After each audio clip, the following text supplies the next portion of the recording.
임팩트 포지션을 보게 되면 임팩트 동작에서 딱 이렇게 뭐 예를 들어서 하체가 쫙 펴져 있고 골반이 빠져 있고 오른쪽 무릎은 살짝 들려 있고 제 왼쪽 팔 쫙 펴져 있고 손목도 펴져 있고 머리는 뒤에 남겨져 있고 오른쪽 어깨는 뒤에 있고 다 그 모양을 하나하나 다 연구해 갖고 똑같은 모양을 만들어내려고 하는 분들이 굉장히 많아요. 네. 근데요, 그렇게 되면 안 돼요. 이 임팩트라는 거는요, 내가 만들어낼 수 있는 게 아니에요.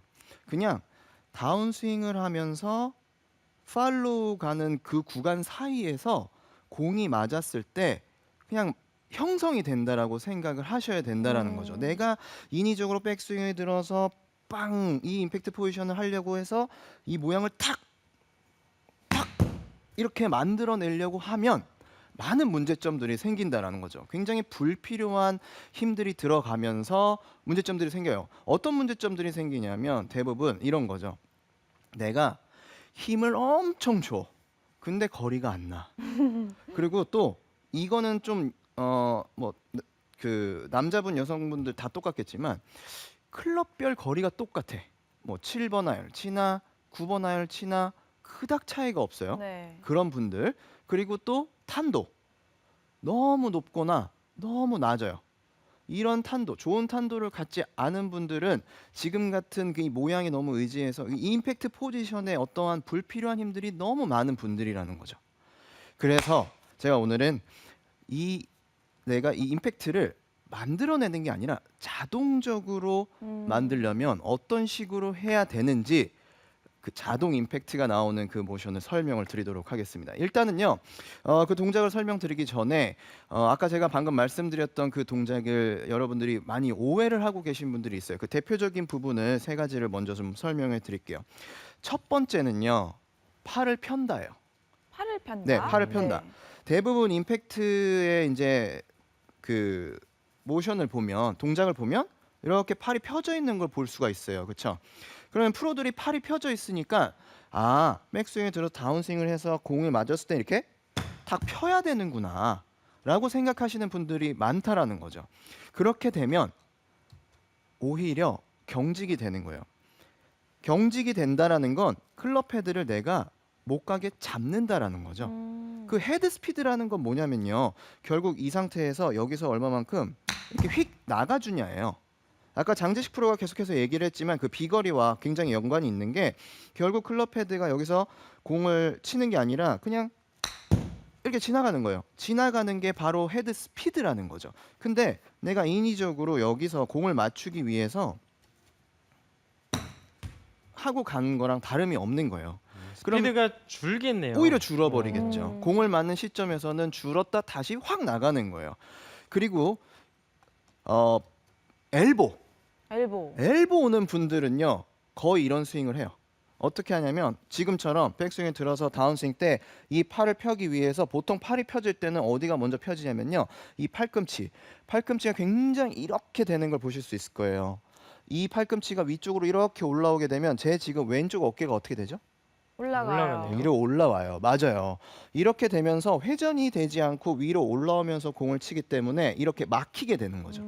그러면 왼쪽 팔꿈치가 공이 맞았을 때 팍 이런 그 충격이 와요. 네, 이렇게 네. 탁 충격이 오기 때문에 부상 위험이 있는 그런 아주 위험한 스윙이 될 수가 있다라는 거죠. 저 지인께서 네. 저는 디보트 한번 내보지도 않고 땅에 클럽이 이렇게 박히는 느낌 한번 받아본 적이 없는데, 그러니까 충격을 받을 일이 없는데 엘보가 오셨다는 거예요. 그분이 그러면 이런 스윙을 하시는 거죠. 사실 땅에 맞는 충격이 아닌 그러한 충격 때문에 엘보가 온 거네요. 그렇죠. 네. 지금 디봇이 안 나도 지금 네. 같은 경우에는 위로 올라오면서 이렇게 되니까 당연히 엘보에 무리가 가서 네. 그 부상이 네, 네. 되는 거죠.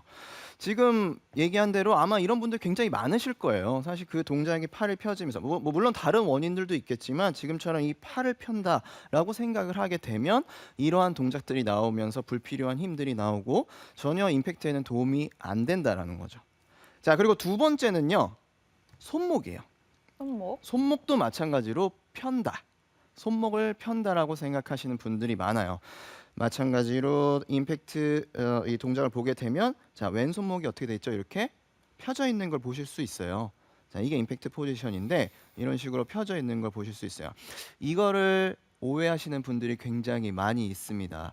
자, 우리가 손목을 사용을 할 때요. 코킹에 대한 동작 그리고 공을 칠 때는 이 부분이 이렇게 펴져야 된다라고 알고 계세요.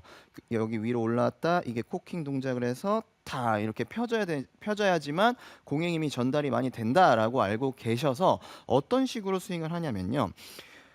사실 이 동작이 그 본인도 모르게 나올 때가 되게 많아요. 백스윙 들어서 다운스윙 때 끌려오고요. 이 상태에서 공을 맞히기 위해서 손목을 편다라고 생각을 하면서 뒤쪽에서 이렇게 펴지게 되는 거죠. 그렇게 되면 제 클럽 페이스 자체가요. 많이 오픈이 되어 있고요. 뒤쪽에서 들어가기 때문에 대부분 위로 올라오게 되면 탑볼이 날 수도 있고 또는 공의 탄도가 높아서 안 나갈 수도 있고 굉장히 손목을 핀 상태에서 클럽을 강하게 잡고 있기 때문에 클럽별 거리가 안 나는 분들 이런 분들이 특히 이런 현상이 많이 나와요. 그래서 손목을 편다라고 하면 이 끝부분 있죠. 이 끝부분이 이렇게 바깥으로 밀리는 형태의 스윙을 하면서 클럽 페이스가 회전이 될 수가 없다라는 거죠. 이 클럽 헤드는요. 이렇게 돌아가야 되는데 이 상태에서 이렇게 막고 있기 때문에 내가 손목을 편다라는 생각을 갖고 있기 때문에 클럽 페이스가 회전을 하지 못하는 거예요. 그러니까 페이스가 열리면서 똑같은 로프트가 나오니까 9번을 치나 7번을 치나 클럽별 거리가 똑같고 그리고 나는 또 안 나가니까 더 꽉 쪄서 더 힘을 주고 거리는 더 안 나가고 이런 악순환이 계속 된다라는 거죠. 그러니까 손목을 편다라는 것도 이런 식으로 펴주시면 안 돼요. 어떻게 펴야 되는지는 제가 잠시 후에 알려드리고요. 일단 손목을 편다는 생각을 하시면 안 됩니다. 그리고 이제 세 번째 오해는 하체죠. 하체가 돌아가야 된다. 뭐 물론 이거는 사실 맞는 얘기예요. 맞는 얘기인데 간단하게 좀 설명을 드리면 마찬가지로 임팩트 동작, 이 동작에서 하체가 빠져 있고 그리고 왼쪽 무릎이 이렇게 펴져 있으니까 내가 백스윙에 들어서 하체를 이렇게 해서 팍 빨리 써야지 라는 생각들을 많이 하세요.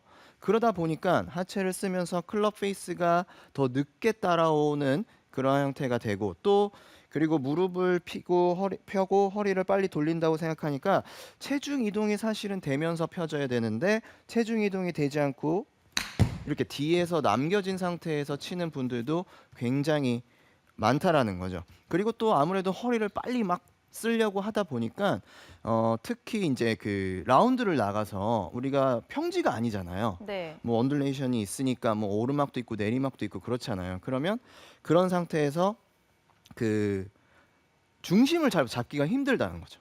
뭐 오르막 내리막에서 내가 중심을 잘 잡은 상태에서 공이 이렇게 탁 맞아줘야 되는데 하체가 빨리 이렇게 탁 턴이 돼야 된다라는 생각에 뭐 내리막이든 오르막이든 그렇게 라이가 좋지 않았을 때 뭔가 탁 하체를 빨리 움직인다는 생각에 피니쉬를 잘 못하시는 분들은 또 이런 문제가 있을 수가 있어요. 그러니까 하체도 사실은 그런 식으로 빨리 움직이시는 동작을 하시면 안 된다라는 겁니다. 아시겠죠? 이러한 지금 말씀드린 이 세 동작, 세 부분이 가장 네. 제가 봤을 때 임팩트 아까 보여드렸던 이 프로들의 이 모션을 보면서 동작을 네. 보면서 이 모양에 대한 오해, 가장 큰 오해죠. 팔, 손목 그리고 하체 이런 부분들이 만들려고 노력을 하시는데 이런 동작들이 나오시면 절대로 안 되는 거예요. 제가 계속해서 말씀을 드렸지만 이런 부분으로 인해서 오히려 불필요한 힘들이 많이 들어가고 자동적으로 임팩트가 되는 게 아니라 내가 더 거리가 안 나가니까 더 점점 더 힘을 주는 그런 임팩트가 돼버린다라는 거죠.